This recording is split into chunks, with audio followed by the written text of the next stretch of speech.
And the Atlantic magazine is out with an unusual and stunning article Monday afternoon. The story reveals that the publication's editor-in-chief was added to a private messaging chat with top Trump administration officials, including the vice president, CIA director, and secretary of defense, that revealed war plans and detailed military strikes in Yemen. We have reaction now from both the White House and Capitol Hill today. A team effort here with Jacob Gardenschwartz and Nathaniel Reed.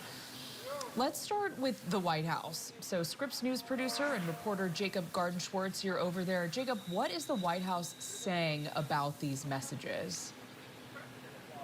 Yeah, Liz, a really jaw-dropping blockbuster story here that I think it's safe to say is shaking up the White House's messaging plans for the day.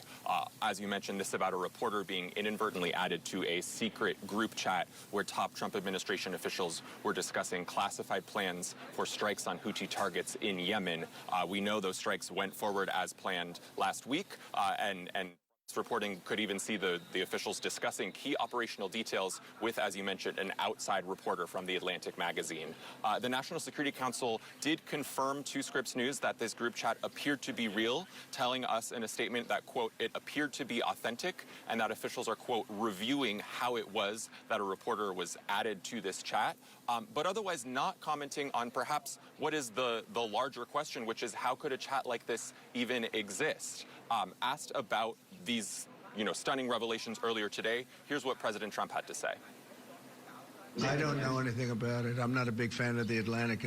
To me, it's a magazine that's going out of business. I think it's not much of a magazine, but I know nothing about it. You're saying that they had what? They were using Signal to coordinate on sensitive materials and having to do with what? Having to do with what? What were they talking about? With the Houthis. The Houthis? You mean the attack on the Houthis? Right. Well, it couldn't have been very effective because the attack was very effective. I can tell you that. I don't know anything about it. You're telling me about it for the first time. So the president there denying any knowledge of this chat, though, of course, a number of his top officials, including Vice President Vance, participating. And again, not only does this raise serious questions and concerns about how it was that a reporter was added to this private conversation, but raises some serious concerns about the fact that the conversation existed in the first place. There are laws that govern how officials are allowed to discuss classified information, and also, perhaps less importantly, how records are meant to be kept so that even sensitive conversations about military strikes can eventually be part of the historical record years down the line. Thus far, the White House, Pentagon, National Security Council, nobody really providing a clear explanation as to whether they believe this did violate the law and what steps will be taken as a result, but certainly a lot of serious things that we will continue to be tracking here. Yeah, of course, some major national security concerns and questions. I'm sure the president will be reading up on that and asked about it again in the coming days. Jacob Gardenschwartz, thank you. Let's go now to Nathaniel Reed on Capitol Hill. Nate, what are you hearing from leaders on Capitol Hill? What are they saying? Yeah, I mean, this comes right as there are questions, I think, from Democrats about Senate Minority Leader Chuck Schumer and his leadership of the Democratic Party. He seized on the political opportunity here, taking to the Senate floor upon arrival here at the Capitol for the first day of votes for the week to lambast the Trump administration for its careless handling of classified information, and said that the Senate and Congress should mount a full investigation. Take a listen. This is one of the most stunning breaches of military intelligence I have read about in a very, very long time. This debacle requires a full investigation into how this happened, the damage it created, and how we can avoid it in the future. If our nation's military secrets are being peddled around over unsecured text chains, we need to know that at once. And we need to put a stop to it immediately. Every single senator, Republican and Democrat, and independent, must demand accountability.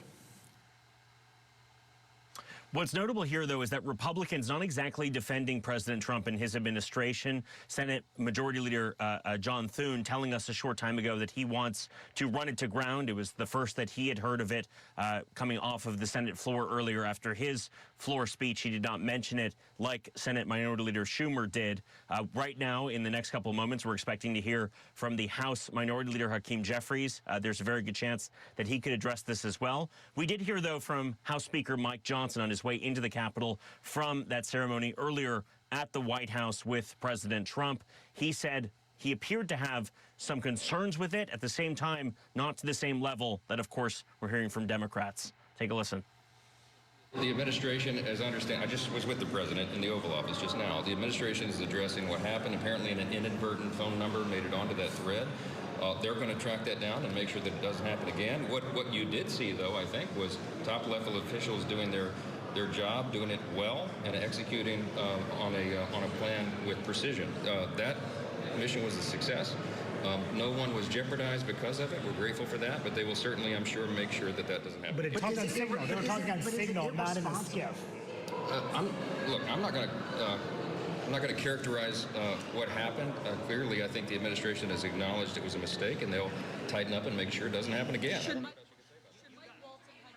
So Republicans stopping short of saying that they'll mount a full-blown investigation, but at the same time making clear that they do not agree with that, not defending the Trump administration there, but certainly, minimizing it to some extent, saying that this is something that will be dealt with, that the Trump administration is currently addressing. Remember, Democrats are in the minority in the House of Representatives and in the Senate. They cannot unilaterally mount their own investigation with bipartisan support. They would need Republicans to sign on to that. Already a number of Republicans making clear that this is not okay with them.